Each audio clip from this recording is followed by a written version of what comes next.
వేదుల సుభద్రగారు రచించిన అగ్రహారం కథల నుంచి. అరుగు మీద సత్యంగారు.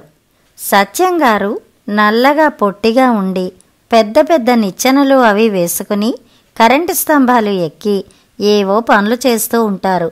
దాన్నే లైన్ మ్యాన్ అంటారని మా ఊర్లో అందరికీ తర్వాత తెలిసింది.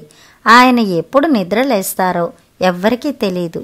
ఎందుకంటే తెల్లవారేసరికి శుభ్రంగా స్నానం చేసి సంధ్య వార్చుకుని ఉంటారు. డ్యూటీ ఉన్నప్పుడు పొద్దున్నే వెళ్ళిపోతారు సైకిల్ వేసుకుని.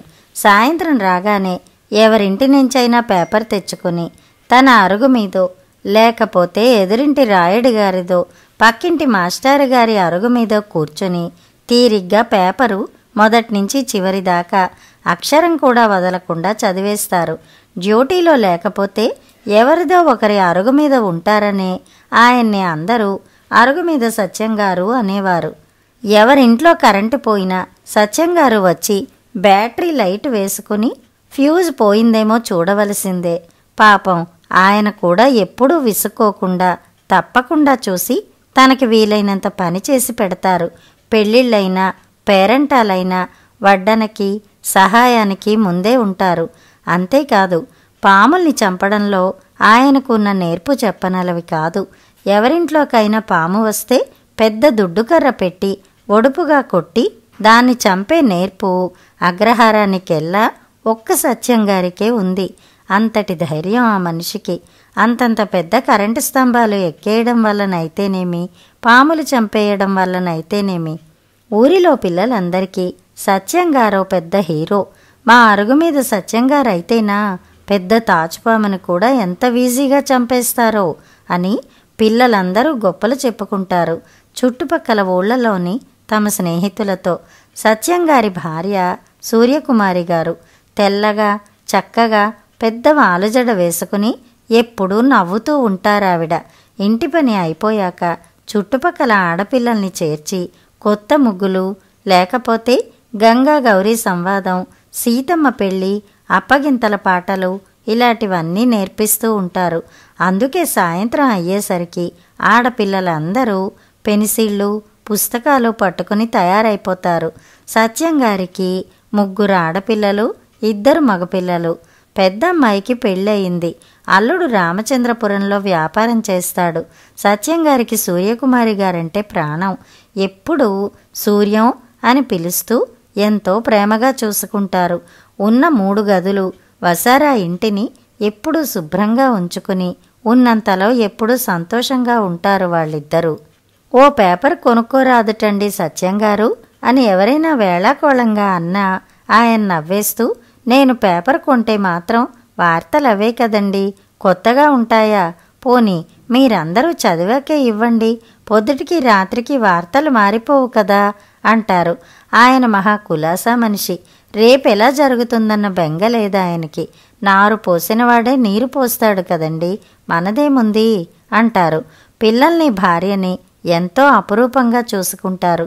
ఓ రోజు రాత్రి తహసీల్దారు గారింట్లో పాము దూరింది. వాళ్ళ చిన్నవాడు కొండ తోటలోకి వెళ్ళి వస్తూ దాని తోక తొక్కాడట. అది సర్రున లేచి బుస్సుమంది. అయితే కరవలేదు, అదృష్టం. కానీ పాముని అంత దగ్గరగా చూసేసరికి భయపడిపోయాడు. దడుపు జ్వరం పట్టుకుంది. ఒళ్ళు నువ్వు గింజ వేస్తే పేలిపోయేలా కాలిపోతోంది. పాము మంత్రం వేసే గుడి పూజారి గవరయ్య గారు వచ్చి మంత్రం వేసి బొట్టు పెట్టారు. మంత్రించిన కందులు నువ్వులు అతని మంచం చుట్టూను పెరటి గుమ్మం దగ్గర చల్లారు. బొత్తిగా ఆర్ఎంపీ డాక్టర్ కూడా లేని ఆ ఊరిలో ఇలాంటివే వైద్యాలు. అయితే ఆ పాము కొండని వెతుక్కుంటూ వచ్చి పెరటి గుమ్మంలో తిష్ట వేసింది.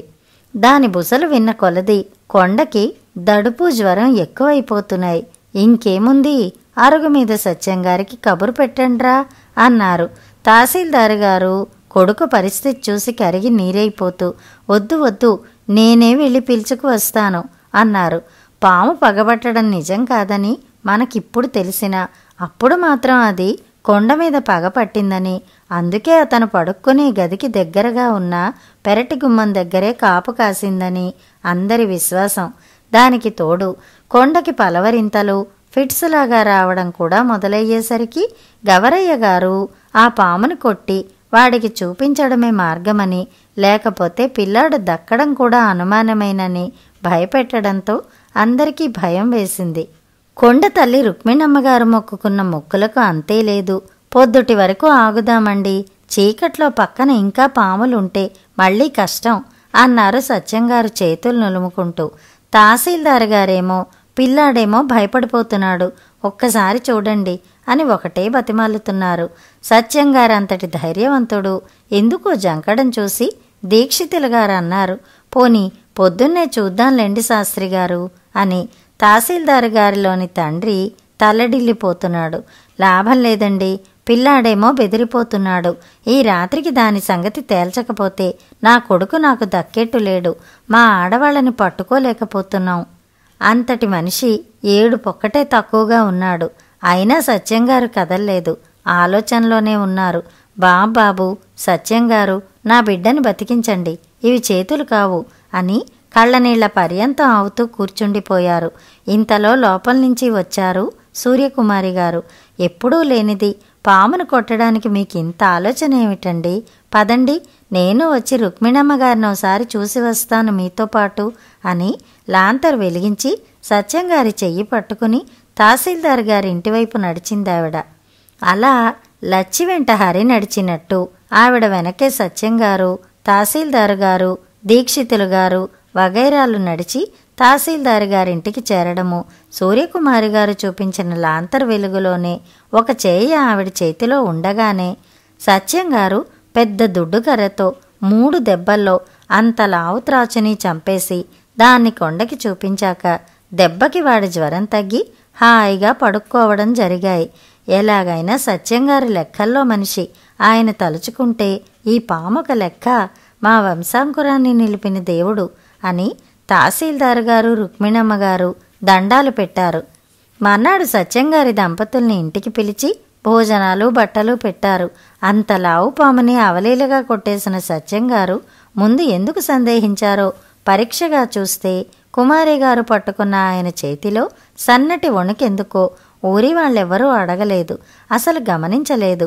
అడిగితే తెలిసేది. హనుమంతుడంతటి సత్యంగారికి చిమ్మ చీకటి అంటే భయం అని ఆయన రాత్రి పొరపాటున పెరట్లోకి వెళ్లాలన్నా సూర్యకుమారి గారు లాంతరు తీసుకుని తోడు వెడతారని, ఆవిడ తోడు లేకపోతే ఆయన రాత్రుళ్ళు చిమ్మ చీకట్లో పెరట్లోకి వెళ్లరని, ఆ రాత్రిపూట సూర్యకుమారి గారు మగవాళ్లతో సమానంగా తహసీల్దార్ గారింటికి వెళ్లడాన్ని, లాంతర్ పట్టుకుని పామును కొట్టేటప్పుడు కూడా సత్యంగారి పక్కనే ఉండడాన్ని మాత్రం ఊర్లో వింతగా చెప్పుకున్నారు కొంతకాలం.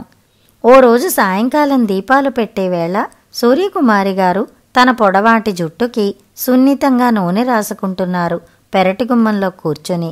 కరణంగారి బాబీ చటుక్కును పరిగెత్తుకుని వచ్చి, అరుగుమీద సత్యంగారున్నారా అండి? మా తాతగారు కేకేస్తున్నారు అన్నాడు.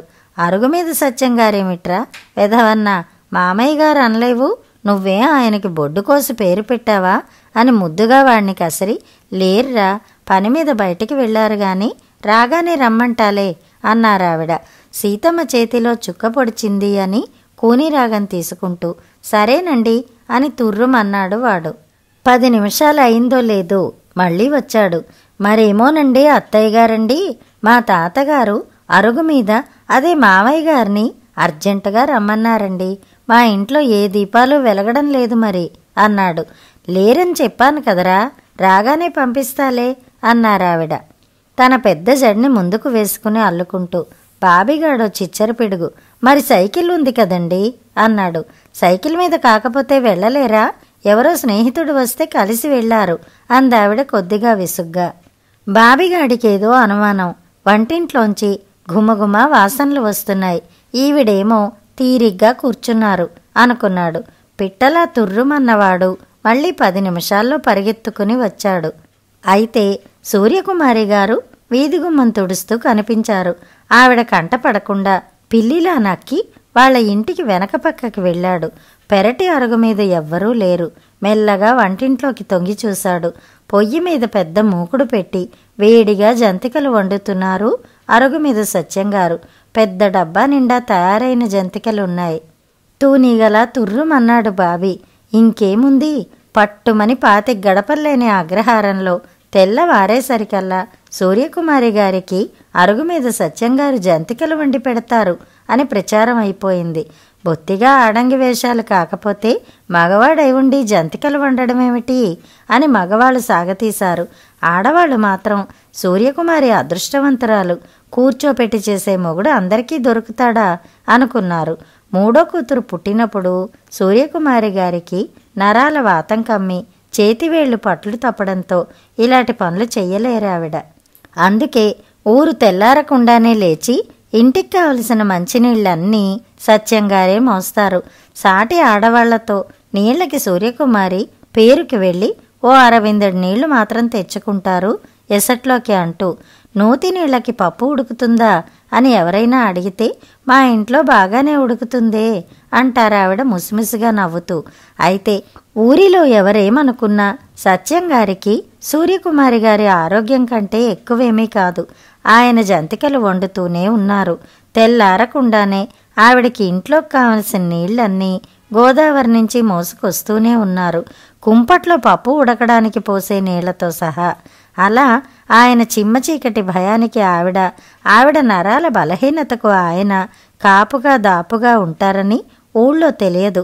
భాగస్వామిలో లేని గుణాల్ని ఎత్తి చూపించుకుంటూ వాదులాడుకోవడం వాళ్ళకి తెలీదు. చేతిలో చేయి వేసి 7 అడుగులు నడిచిన నాటి నుంచి చివరి శ్వాస వరకు నీ బలహీనత నాది, నా బలం నీది అని చేసుకున్న ప్రమాణాలకి ప్రతీకగా వారిద్దరూ గడిపిన అందమైన దాంపత్య జీవితం అందరూ దాచుకోవలసిన పెళ్లి పుస్తకం. కథ సమాప్తం.